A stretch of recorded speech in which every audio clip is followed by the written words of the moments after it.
بسم اللہ الرحمن الرحیم نحمدہ و نصلی علی رسولہ الکریم۔ ذی الحجہ کے مہینے میں مسلمان عید الاضحیٰ مناتے ہیں اور قربانی کرتے ہیں۔ یہ دونوں عبادتیں حضرت ابراہیم علیہ السلام سے منسوب ہیں، چنانچہ اس موقع پر حضرت ابراہیم علیہ السلام کو متعدد پہلوؤں سے یاد کیا جاتا ہے۔ حضرت ابراہیم علیہ السلام کی دعوت کیا تھی، انہوں نے کس طرح اپنی قوم کو مخاطب کیا، اس راہ میں ان کی کیا آزمائشیں کی گئیں۔ حضرت ابراہیم علیہ السلام نے اپنے بیٹے کو قربانی کا ارادہ کیا اور اس آزمائش میں پورے اترے، چنانچہ اللہ تعالیٰ نے ان کے اس عمل کو رہتی دنیا تک کے لیے ایک مسنون عمل بنا دیا۔ حضرت ابراہیم علیہ السلام نے خانہ کعبہ کی تعمیر کی۔ غرض مختلف پہلوؤں سے حضرت ابراہیم علیہ السلام کو یاد کیا جاتا ہے، لیکن ایک پہلو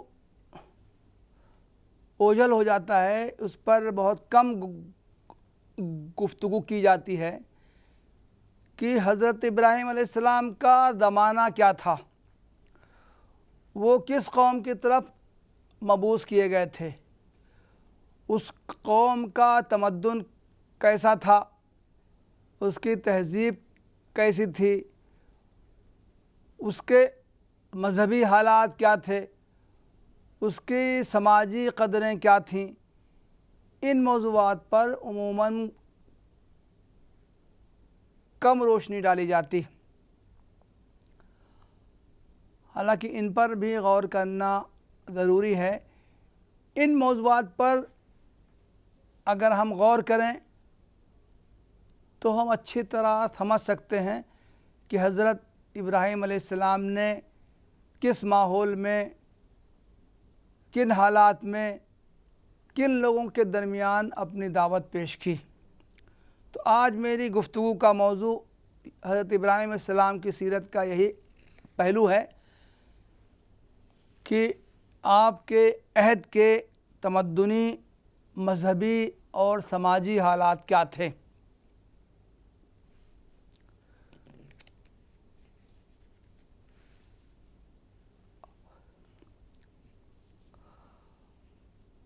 حضرت ابراہیم علیہ السلام کا زمانہ دو اعتبار سے متعین کرنے کی کوشش کی گئی۔ ایک تو یہ کہ حضرت نوح علیہ السلام کے کتنے عرصے کے بعد ان کی بعثت ہوئی، اور دوسرا یہ کہ حضرت عیسیٰ مسیح علیہ السلام کی پیدائش سے کتنا پہلے ان کا زمانہ ہے۔ حضرت نوح علیہ السلام کے زمانے کے کتنے عرصے کے بعد حضرت ابراہیم کی بعثت ہوئی، اس تعلق سے بائبل میں متعدد بیانات ہیں، ان میں باہم تضاد بھی پایا جاتا ہے، اس لیے اس طریقے سے حضرت ابراہیم علیہ السلام کے زمانے کی صحیح طریقے سے تعین نہیں ہو پاتی۔ قبل مسیح کے اعتبار سے حضرت ابراہیم علیہ السلام کا زمانہ متعین کرنے کی کئی محققین نے کوشش کی ہے۔ ایک محقق البرائٹ کا نام آتا ہے، انہوں نے 1728 قبل مسیح سے 1686 قبل مسیح کے درمیان، یعنی 17ویں صدی قبل مسیح اور 16ویں صدی قبل مسیح کے درمیان ان کا زمانہ متعین کیا ہے۔ دوسرے محقق کا نام راجرز ملتا ہے، انہوں نے 2442 قبل مسیح اور 2228 قبل مسیح کے درمیان ان کا زمانہ متعین کیا ہے۔ البتہ اس تعلق سے ایک مغربی محقق سر لیونارڈ وولی کا نام مشہور ہوا، اس لیے کہ 20ویں صدی کے اوائل میں بابل کے آثار قدیمہ کی کھدائی کی گئی تھی۔ جو ٹیم اس کھدائی کا کام انجام دے رہی تھی، یہ سر لیونارڈ اس ٹیم کے سربراہ تھے۔ کھدائی کا کام مکمل ہونے کے بعد انہوں نے اس موضوع پر کئی کتابیں لکھیں، جن میں کہ حضرت ابراہیم علیہ السلام کے بارے میں اور ان کے عہد کے بارے میں تفصیلی معلومات فراہم کی۔ انہوں نے 2160 قبل مسیح حضرت ابراہیم علیہ السلام کا زمانہ متعین کیا ہے۔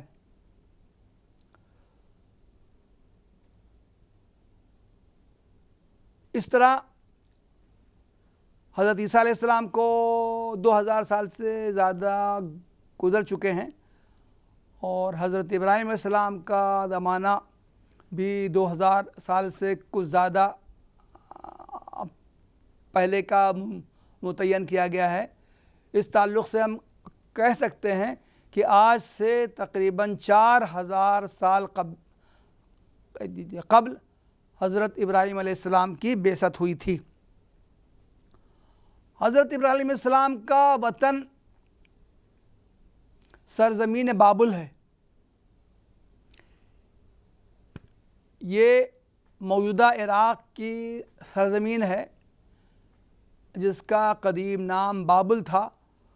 اس کے ایک مشہور شہر میں حضرت ابراہیم علیہ السلام کی پیدائش ہوئی تھی، وہیں ان کی پرورش ہوئی تھی، وہیں انہوں نے جوانی کا زمانہ گزارا تھا، وہیں ان کی بعثت ہوئی تھی، وہیں انہوں نے اللہ تعالیٰ کے حکم پر دعوت کا کام انجام دیا تھا۔ لیکن جب پوری قوم نے انکار کیا، حضرت ابراہیم علیہ السلام کو آگ میں ڈالنے کی کوشش کی، جس سے اللہ تعالیٰ نے حضرت ابراہیم علیہ السلام کو محفوظ رکھا۔ اس کے بعد حضرت ابراہیم علیہ السلام نے ہجرت کی۔ پہلے وہ سے حران نامی علاقے میں گئے، وہاں کچھ دن آپ نے قیام کیا۔ اس کے بعد شام اور فلسطین کے علاقے میں گئے اور وہیں آپ کا مستقل قیام رہا۔ کچھ عرصے کے لیے آپ مصر بھی آپ تشریف لے گئے تھے۔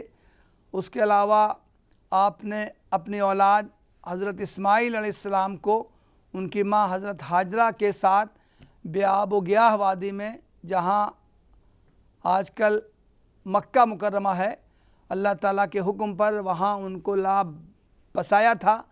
بعد میں جب اس جگہ آبادی ہو گئی، حضرت ابراہیم علیہ السلام نے حضرت اسماعیل علیہ السلام نے وہاں مستقل قیام اختیار کر لیا۔ تو روایت میں آتا ہے کہ حضرت ابراہیم علیہ السلام ان سے ملاقات کے لیے وقتاً فوقتاً تشریف لایا کرتے تھے۔ سرزمین بابل میں جو خاندان حکمراں تھا وہ سامی کہلاتا ہے۔ حضرت نوح علیہ السلام کے بیٹوں میں سے ایک کا نام سام تھا۔ سام کے بیٹے ارم تھے۔ ارم ابن سام کی نسل سے جو ذریت چلی وہ سامی قومیں کہلائیں۔ اس زمانے میں عراق، شام، مصر، ان تمام علاقوں میں سامی قوموں کی حکمرانی قائم تھی۔ یہ قومیں علوم و فنون اور تہذیب و تمدن کے معاملے میں بڑی ترقی یافتہ تھیں۔ بابل ایک بڑا تجارتی مرکز تھا۔ دور دراز کے مقامات سے وہاں تجارتی سامان آتا تھا، اور بابل سے ادھر ادھر دور دراز کے مقامات میں تجارتی سامان لے جایا جاتا تھا۔ خاص طور سے کے تاجروں کو اہم مقام حاصل تھا۔ انہوں نے ایک بڑا بحری بیڑا تیار کر رکھا تھا۔ اور اس کے ذریعے وہ اپنی تجارتی سرگرمیاں انجام دیتے تھے۔ اہل بابل کو علم نجوم میں بھی بڑی مہارت حاصل تھی۔ وہ سیاروں کی حرکات سے آندھی، بارش، طوفان، سیلاب اور پیداوار وغیرہ کا پتہ لگا لیا کرتے تھے۔ فن تعمیر میں بھی اہل بابل کو بڑا کمال حاصل تھا۔ انہوں نے بڑے بڑے محلات تعمیر کر رکھے تھے۔ ان کے تعمیر کردہ بت خانے کئی منزلہ کے ہوتے تھے اور انہوں نے ان کے اطراف میں مربع برجیں تعمیر کر رکھی تھیں۔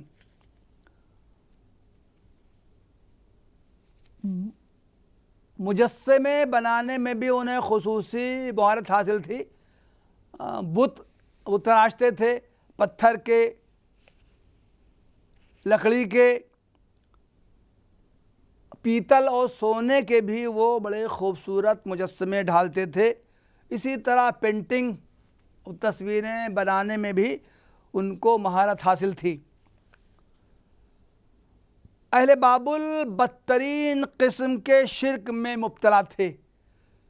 سینکڑوں بلکہ ہزاروں گڑھے ہوئے معبودوں کی پرستش کرتے تھے۔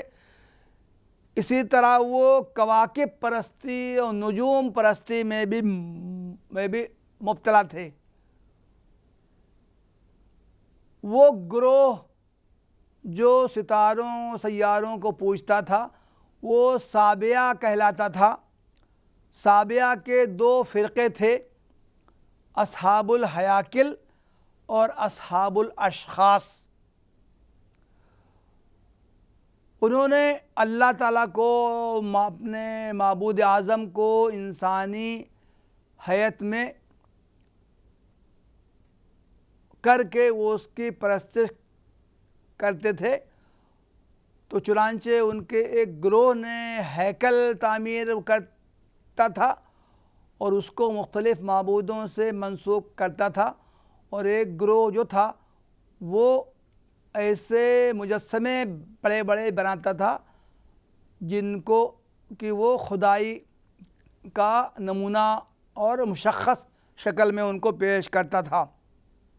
وہ سیاروں کو معبودوں کی خاص تجلی کا مرکز قرار دیتے تھے۔ بابل کے بعض بڑے بڑے شہروں کو بعض بڑے بڑے معبودوں سے منسوب کیا گیا تھا، یعنی ان شہروں میں خاص معبودوں کی پرستش کی جاتی تھی اور ان شہروں کو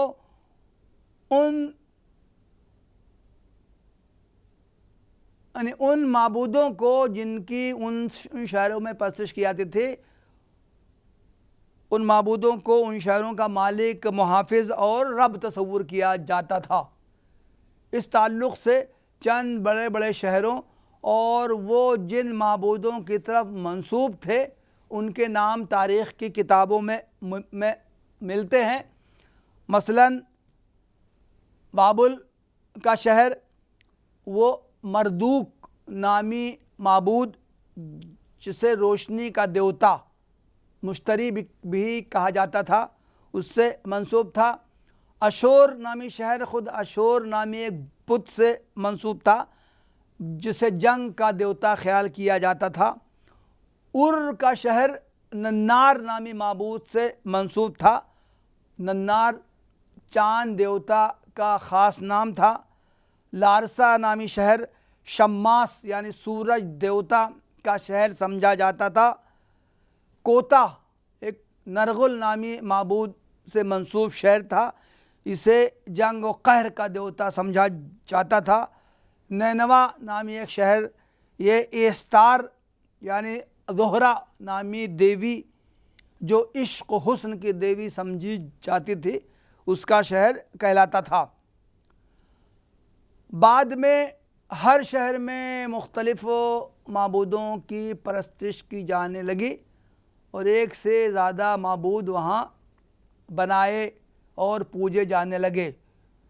بابل کی کھدائی میں نکلنے والے کتبات جو ملے ہیں ان میں تقریباً 5000 بتوں کے نام ملتے ہیں۔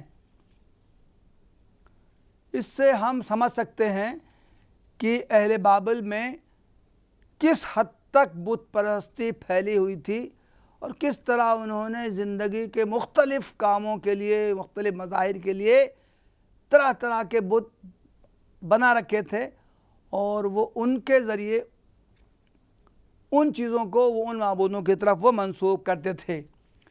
ان معبودوں کے لیے انہوں نے بڑے بڑے عالیشان معبد تیار کر رکھے تھے، اور ان کے لیے بڑی بڑی جائیدادیں وقف تھیں، اور کثرت سے نذرانے آتے تھے۔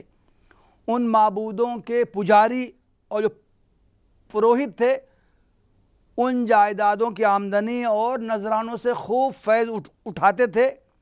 کثرت سے عورتیں ان دیوتاؤں کے نام وقف تھیں، اور ظاہر ہے کہ وہ عورتیں ان پجاریوں کے جنسی استعمال میں آتی تھیں۔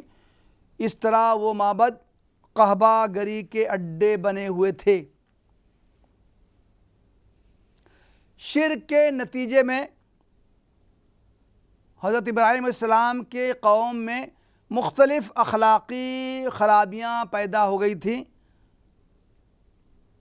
انسانوں کو مختلف طبقات میں بانٹ دیا گیا تھا۔ حکمراں طبقہ کمزور طبقات پر طرح طرح کے ظلم ڈھاتا تھا۔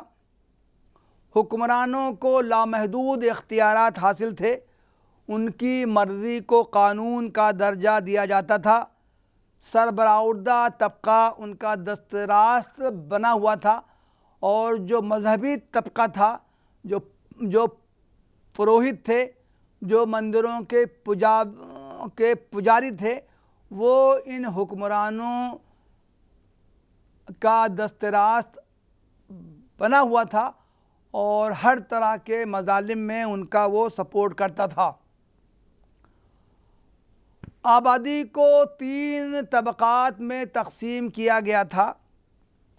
پہلا طبقہ جو اعلیٰ درجے کا سمجھا جاتا تھا، اسے امیلو کہا جاتا تھا۔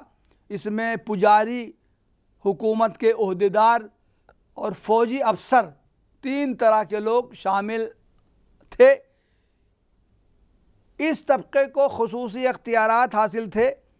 ان کے فوجداری اور دیوانی حقوق دوسرے طبقات کے لوگوں سے مختلف تھے۔ ان کی جان و مال کی قیمت دوسرے طبقات کی جان و مال کی قیمت سے بڑھ کر سمجھی جاتی تھی۔ دوسرا طبقہ مشکینوں کہلاتا تھا۔ یہ تجارت پیشہ لوگ، اہل صنعت اور زراعت پیشہ لوگ اس طبقے میں دوسرے اور وسطی طبقے میں سمجھے جاتے تھے۔ تیسرا طبقہ اردو کے نام سے موسوم تھا۔ یہ لوگ وہ دبے کچلے لوگ ہوتے تھے، جن کی سماج میں کوئی حیثیت نہیں ہوتی تھی، جن کو سماج میں غلام بنا کے رکھا جاتا تھا، ہر طرح کا بیگار ان سے لیا جاتا تھا۔ ان کا شمار تیسرے طبقے میں ہوتا تھا۔ ان کی زندگی کا ایک خالص کے نقطہ نظر خالص مادہ پرستانہ تھا۔ دولت کمانا، زیادہ سے زیادہ آسائشیں فراہم کرنا ان کا سب سے بڑا مقصد حیات تھا۔ سود خوری ان کے درمیان کثرت سے پھیلی ہوئی تھی۔ اپنے خداؤں سے ان کی دعائیں زیادہ تر درازی عمر، خوشحالی اور کاروبار کی ترقی سے متعلق ہوتی تھیں۔ قوم ابراہیم کے سیاسی، جغرافیائی، تہذیبی اور تمدنی، مذہبی اور یہ سماجی حالات کے بارے میں نے جو کچھ کیا ہے، یہ ان معلومات کا خلاصہ ہے جو شام، مصر اور عراق کی قدیم تاریخ پر لکھی گئی ہیں۔ ان سے ہم بخوبی سمجھ سکتے ہیں کہ حضرت ابراہیم علیہ السلام کس زمانے میں اور کن لوگوں کے درمیان مبعوث ہوئے تھے، ان کے سوچنے سمجھنے کا انداز کیا تھا، ان کی معاشرتی زندگی کیا تھی، ان کے مذہبی حالات کیسے تھے، اور وہ کس تہذیب و تمدن کے مالک تھے۔ چنانچہ حضرت ابراہیم علیہ السلام نے ان کے درمیان کام کیا، ان کی بت پرستی پر سخت الفاظ میں تنقیدیں کی، ان کی شرک کی مذمت کی، ان کے سامنے توحید کا علم بلند کیا، ایک خدا کو پوجنے، ایک خدا کی پرستش کرنے، ایک خدا کی عبادت کرنے پر ان کو اکسایا۔ تو گویا کہ حضرت ابراہیم علیہ السلام کی دعوت کی جو تفصیلات قرآن کریم میں مختلف مقامات پر بیان کی گئی ہیں، ان سے ہم بخوبی سمجھ سکتے ہیں کہ حضرت ابراہیم علیہ السلام کی دعوت کی خاص طور سے اہمیت کیا تھی، اور ان کی دعوت کے جو نکات قرآن کریم میں بیان کیے گئے ہیں اس کا کیا پس منظر تھا۔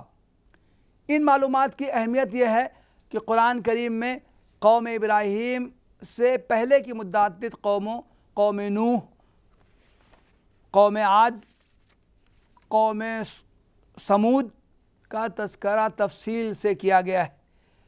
قوم عاد کی طرف حضرت ہود علیہ السلام بھیجے گئے تھے، قوم سمود کی طرف حضرت صالح علیہ السلام بھیجے گئے تھے۔